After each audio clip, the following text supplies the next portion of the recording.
Dati na pong itinuturo sa atin, malaki ang magagawa ng simpleng pagtatanim at wastong pagtatapon ng basura. Pero patuloy ang isinasantabi dahil sa bilis ng pagbabago ng mundo at ang pag-usad ng teknolohiya. E paano kung ang mga simpleng hakbang na ito, susi pala para kontrahin ang masamang epekto ng nagbabagong klima? Ang pagpapatuloy ng ating serye tungkol sa climate change sa GMA Integrated News Special Report ni Marie Zumal.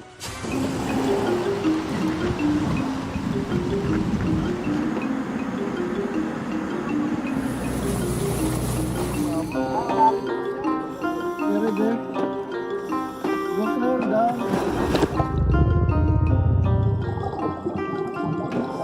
Hindi scuba diving ang pakay ng pagsisid namin dito sa dagat sa Anilao, Batangas.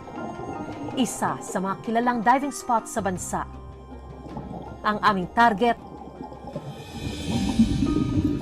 basura. Sa nagagandahang coral reef sa ilalim ng tubig, isa-isa naming pinulot ang mga nakasingit na plastic at iba pang kalat.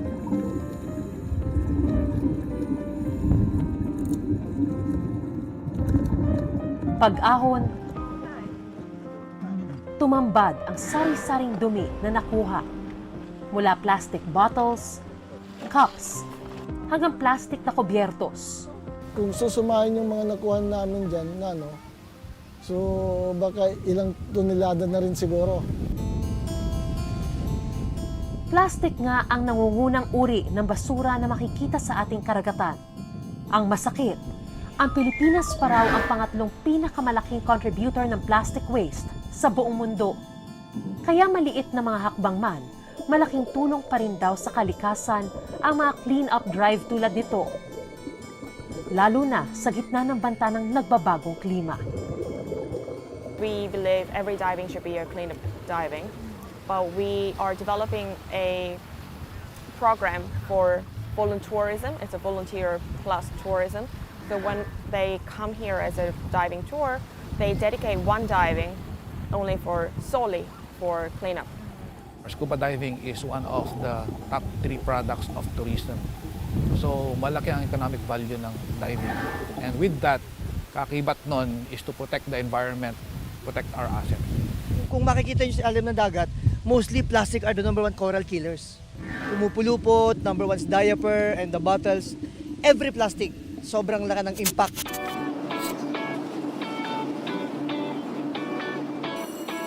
Recycling ang isa sa solusyon upang mabawasan ang pagdami ng basura. Ang mga upuang ito, mga crate at upcycled tote boxes, pati ang basurahang ito, aakalain mo bang gawa sa single-use plastic sachet lang? Habang may mga plastic namang ginagamit na raw material sa paggawa ng simento. You can actually take part of taking care of the environment while you're just at home by learning how to segregate, learning how to recycle. And the important thing is to be able to segregate and clean them properly and turn them over to proper recycling centers. Pero bukod sa maliliit na hakbang, kailangan din ng malakihang kumpas ng gobyerno.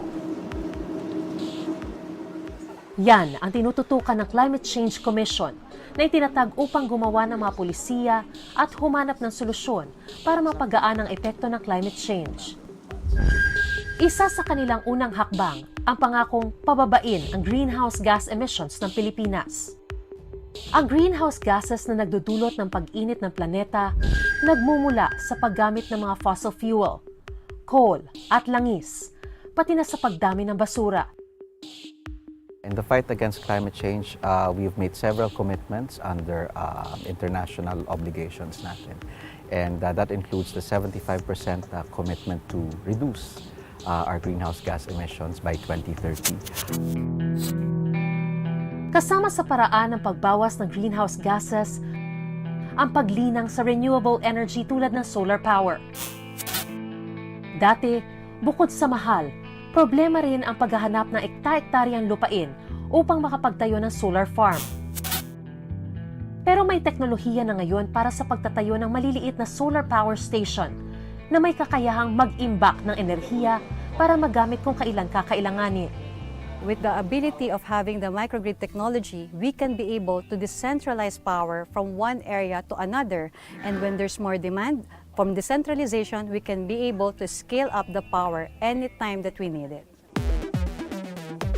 Sa ilang lugar tulad sa Pampanga, solar energy na nagpapailaw sa mga street lamp.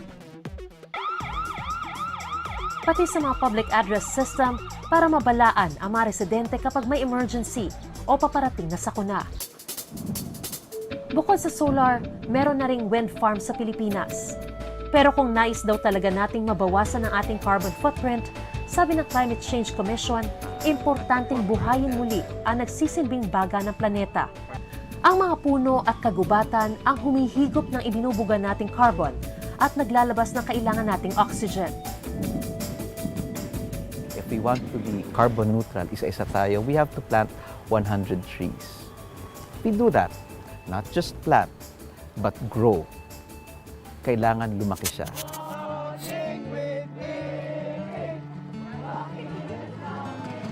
Sa Angeles, Pampanga, sinamahan namin ang mga Boy Scouts na ito sa pagtatanim ng puno. Patuloy pa rin yung paglingap sa ating kalikasan. Yung isang puno na itinanim ngayong araw nito ay simbolo ng pag-asa. Dito po sa tree planting activity na ito, aabot sa 500 mga puno ang itatanim ng mga scouts. Kabilang na po ang ipil, nara, at mga fruit-bearing trees gaya nitong itatanim ko po ngayong umaga. Ito po ay avocado. At marami po rito mga fruit-bearing trees para mapakinabangan po ng mga kapatid nating mga Aita dito sa kanilang komunidad. So simulan na natin. First time ko magtatanim ng puno.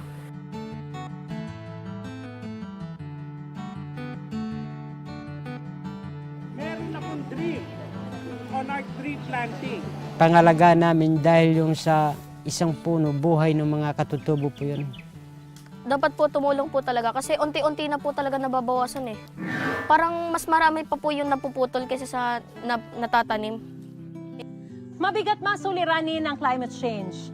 Problema itong hindi imposibleng solusyonan at dapat nang harapin ng agaran. Dahil kung wala tayong gagawin ngayon, siguradong hahabulin tayo ng matinding hagupit nito balang araw. Para sa GMA Integrated News, Mariz Umali nakatutok, 24 oras.